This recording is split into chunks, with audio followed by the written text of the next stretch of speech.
Today is Friday, November 14th, and this is the Bay Blend from WUSF. I'm Sky LeBron. We're talking a holiday wonderland, a community fun run, and a disco show on today's weekend event roundup. You'll hear the latest from Malaika Hollist from Arts Access Florida, but before that, here's the news.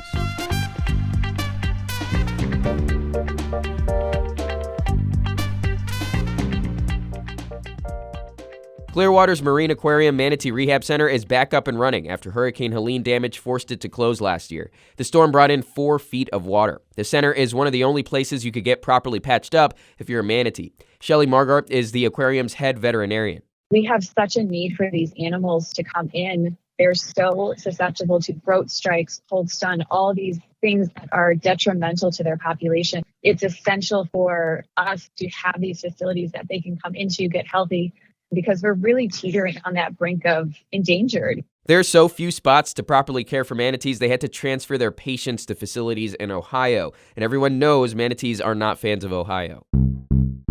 The state executed another man on Thursday. Brian Frederick Jennings got a lethal injection. He was convicted of killing 6-year-old Rebecca Kunosh in 1979 in Brevard County. It's the record 16th execution in Florida this year. A 17th man is scheduled to die next week. Florida Republicans want to redraw their U.S. House lines, meaning 3 to 5 more House seats for the GOP. Florida Republican leader Evan Power says Democrats have had an unfair advantage in other states.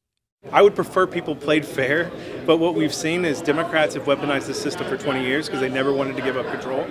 And now we're seeing exactly how deep the rot is now that we're in the majority and we're exposing some of it. Florida Democrats say Republicans are rigging the system. Redistricting usually happens every 10 years after the U.S. Census. The current map already favors Republicans. They have 20 of the state's 28 House seats.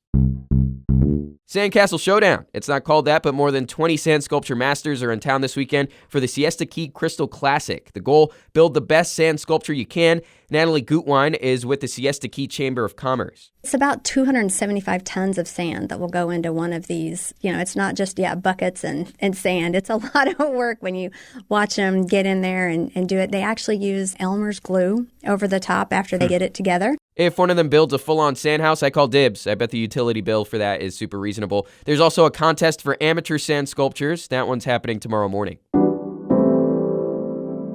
We've hit the end of the week again. It's Friday. That means another Friday event roundup with Malaika Hollist of Arts Access Florida. Malaika, what's going on? A lot of things. Hi, people. Happy Friday. First off, we have the Winter Wonder Wharf. It's at Sparkman Wharf, and it's tonight from 5 to 10 p.m. It's a free event, and they're going to have snowfall, music, decor. Ooh. Santa's sleigh will be there. I don't know how it's getting there so early, but it'll be there, guys. There's a photo op, and of course, food and all their container trucks. Feels really early.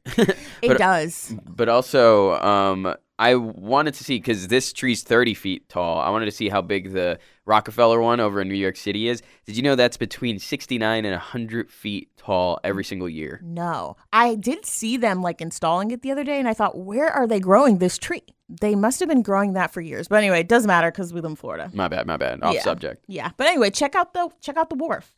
Next, we have American Stage's 100 Days. So take this. Get the mood. Let me set the picture. Ab and Sean, yes, they meet in New York. They have chemistry. They fall in love. And then they realize they only have 100 days to live together before Sean dies. So they do everything. Wow, that's really sad. I know. Well, we don't know. Do they die? Does he die? That's the magic. You should go see it. It's a folklore rock musical. Shows all weekend, but this is the last weekend to go. Wow, beautiful tone, Sky. Thank you so much. Amazing. Okay, let's move on. We have the Florida Orchestra Disco Inferno. So this is Saturday, 2 to 8 p.m. Tickets start at $43, and it's at the Mahaffey Theater in St. Pete. This is a 70s celebration. So all my Gen Xers, rise. And even if you just love 70s music, rise up. There's going to be so many hits from so many favorites like ABBA, the Bee Gees, and Barry Manilow, and so much more. Also, fun fact, did you know Beethoven had his first top 40 hit during the 70s? Isn't that crazy? Yeah, wow. I wonder how he felt. I mean, that'd be a pretty big moment for him. Yeah, I guess 150 years later. So, yeah. And last but not least, we have a 3-day event, which is the St. Pete Run Fest. All my runners, this is your time to shine. You can do a 5K, 10K, or a half marathon. And honestly, if you just want to check it out, you should show up too. You can split it between your partner or you can do everything yourself. Also, if you have kids in tow, they have a cute little fun run that's a 0.05K. 0.05. That's 165 feet. I did the math. That's half a football field. I feel like it's a little unfair for adults not to be able to get into this because I'd place. I'd be smoking. Oh, so you want to smoke the kids? I mean, if they're not going to catch up, that's on them. It is what it is. Oh, sorry. You got little feet. Malaika, thank you for the time. You're welcome. Happy Friday.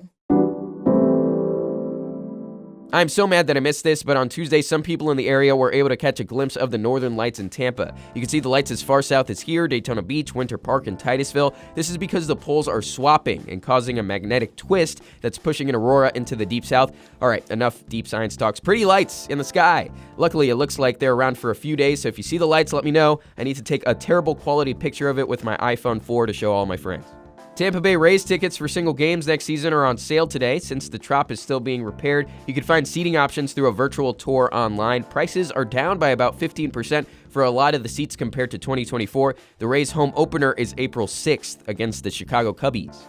And if the college football season ended today, USF would be in the 12-team playoff probably, which is wild to say. They're ranked number 24, but the committee that decides who's in the playoffs predicts USF will win the rest of their games, including their conference championship. That gives the game tomorrow versus Navy some more spice. Both teams are 7-2, and I'd say for the Bulls, the playoffs have already started. You gotta win out. By the way, they just announced a new training facility set to open in 2027. It'll cost a pretty penny, around $400 million.